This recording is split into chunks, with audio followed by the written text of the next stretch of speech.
Clip number 299۔ اس clip میں آپ سورہ انعام کی آیت نمبر 79 سے 81 تک کی تلاوت، ترجمہ اور تفسیر قرآن صراط الجنان سماعت فرمائیں گے۔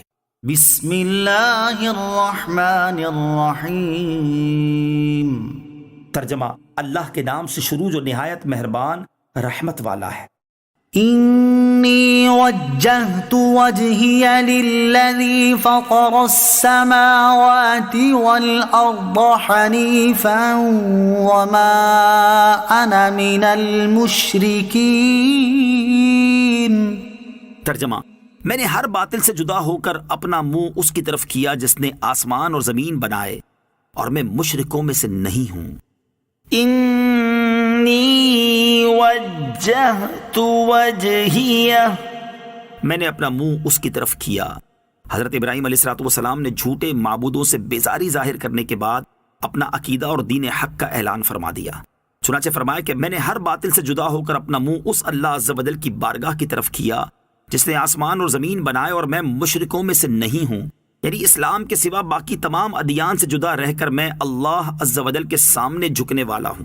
حنیف کے معنی، اس آیت میں حضرت ابراہیم علیہ السلام نے خود کو حنیف فرمایا۔ حنیف کے معنی ہیں تمام جھوٹے دینوں سے صاف اور ہر باطل سے جدا، دین حق کے استحکام کی صورت۔ اس سے معلوم ہوا کہ دین حق کا قیام و استحکام جب ہی ہو سکتا ہے جبکہ تمام باطل دینوں سے بیزاری اور دین حق پر پختگی ہو۔ دین کے معاملے میں پلپلے پن کا مظاہرہ کرنے، سب کو اپنی اپنی جگہ درست ماننے اور سب مذاہب میں اتفاق اور اتحاد پیدا کرنے کی کوششیں کرنے سے دین حق کا استحکام ممکن نہیں۔ نماز سے پہلے پڑھا جانے والا وظیفہ۔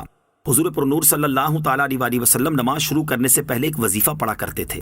اس کے بارے میں حضرت علی المرتضیٰ کرم اللہ تعالیٰ وجہہ الکریم فرماتے ہیں، تاجدار رسالت صلی اللہ تعالیٰ علیہ وسلم جب نماز شروع کرنے کے لیے کھڑے ہوتے تو یہ پڑھا کرتے تھے: وجہت وجہی للذی فطر السماوات والارض حنیفا وما انا من المشرکین ان صلاتی ونسکی ومحیای ومماتی للہ رب العالمین لا شریک لہ وبذالک امرت وانا من المسلمین۔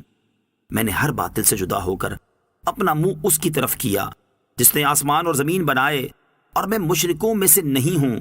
بے شک میری نماز اور میری قربانیاں اور میرا جینا اور میرا مرنا سب اللہ کے لیے ہے جو سارے جہانوں کا رب ہے، اس کا کوئی شریک نہیں، اسی کا مجھے حکم دیا گیا ہے اور میں مسلمان ہوں۔ وحاجہ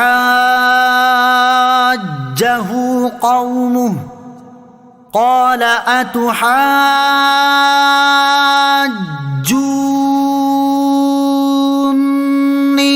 فی اللہ وقد ہدان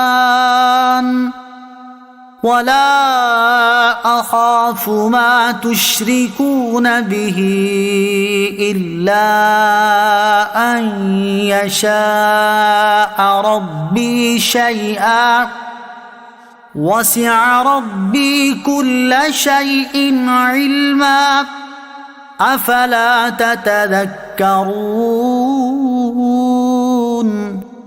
ترجمہ: اور ان کی قوم ان سے جھگڑنے لگی۔